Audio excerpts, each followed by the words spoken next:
Today's readings remind me of an expression in Spanish, más rápido cae un hablador que un cojo. Literally, one who brags or gossips falls quicker than one who is lame or crippled. Más rápido cae un hablador que un cojo. Today's readings, in a way, change that expression a little to say to us that he who sees with his eyes is more blind than the one who sees with his heart. Okay? He who sees with his eyes is more blind than the one who sees with his heart. True vision is seeing with the heart, because that's where the vision of faith is residing. Whereas with our eyes see what they want to see. Isn't that true so often? We know that the lame or crippled have difficulty walking without help, and that they can fall very easily. But those who are known to brag about themselves or talk about others are often tripped up by their own lies, exaggerations, and gossip. As a result, they are more often than not dismissed by others, and so they fall from people's grace, like the crippled or the blind. The same thing happens when we think we see things clearly. Unfortunately, often we don't realize that we're very blind to what is deep down inside of us, or that we are actually blind to what is real or true. In other words, we don't see with our heart. And so sometimes we think we're better than others. We think because of our family, our status, our wealth, how we practice our religion, we are good.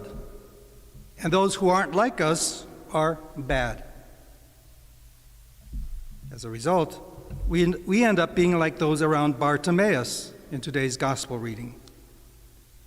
Bartimaeus is dismissed, marginalized by the people near him because he cannot see everything that is to come. He is a poor beggar, and he depends on the goodwill of the able, so they look down upon him. He is reprehensible because he's not perfect, like those who think they are. In sum, he is a sinner, according to the people of his times. In other words, Bartimaeus is like those we dismiss for whatever reason as inferior to us. But this blind man, Bartimaeus, sees with his heart the power of God passing by and begins to cry out, "Jesus, Jesus, Son of David, have pity on me." It's a nice prayer for us to practice too, right? Okay. Jesus, Jesus, Son of David, have pity on me. And how do those who believe themselves superior to him react? They tell him, "Shut up, don't shout." How many of us do the same thing to those who disagree with us or whom we think are unimportant? We shut them down when they attempt to call our attention to the truth. As a result, those who believe themselves superior have not seen that Jesus Christ is the only one who can heal us of everything that has marginalized us in life. Whether we are poor, elderly, teenagers, Hispanics, women, uneducated, overwhelmed by our insecurities, or even the self-important. We all wish to see clearly, but sometimes we are blind to our own defects, deficiencies, and limitations. Or we try to feel better about ourselves by putting down others, like Bartimaeus was put down. Today's readings, on the other hand, affirm that our God knows exactly who we really are. God knows who we are. What's more, he knows what we suffer and go through. I can't imagine there isn't one in this room who has not suffered. who has not had difficulties. God knows that. The first reading from the prophet Jeremiah speaks to us of the fact that God sees and is the one who saves us from the things that keep us enslaved and unhappy, that is, marginalized. In his vision, Jeremiah sees a procession of God's chosen people returning from exile in triumph. The crowd described is made up of far more than those who are strong and healthy. In fact, these are not even mentioned. But instead, Jeremiah reserves that honor for the blind, the lame, for mothers, and those who are pregnant. In other words, the weak.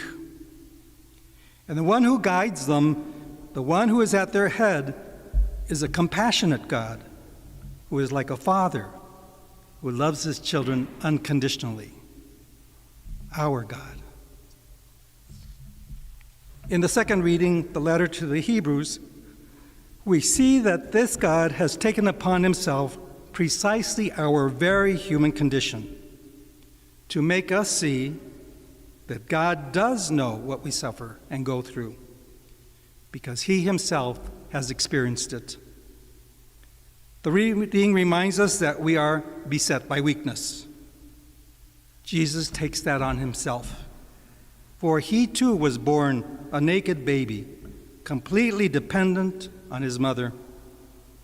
And when he was an adolescent, he did what all adolescents do. He wanted to become independent.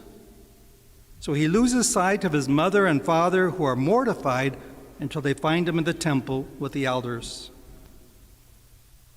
Even so, God glorifies him, making him the perfect priest. Jesus identifies himself completely with those he comes to save, which is why he is the perfect priest. In reality, he is the only priest because he has not only shared the weakness of the human being, but offers his own body and blood on the cross as a sacrifice for sin. And since he is seated at the right hand of God the Father as his only begotten Son, he is the patient priest who looks at us with eyes of mercy because he knows very well the struggles we endure. Today's gospel shows us we must recognize that we are all Bartimaeus. We are all crippled and lame. Therefore, let us not cease crying out to God, saying, Lord, have pity on me. I am but a poor sinner. Christ, have mercy. Kyrie eleison, Christe eleison, Kyrie eleison. Help me to see clearly, not only with my eyes, but also with a heart illuminated by your light, the light of your Holy Spirit, the light of faith. May Christ have mercy on us and help us to follow the path towards the fullness of life that he wants for each one of us. And happily, we have a foretaste of that here before our very eyes in our gathering and in the Eucharist.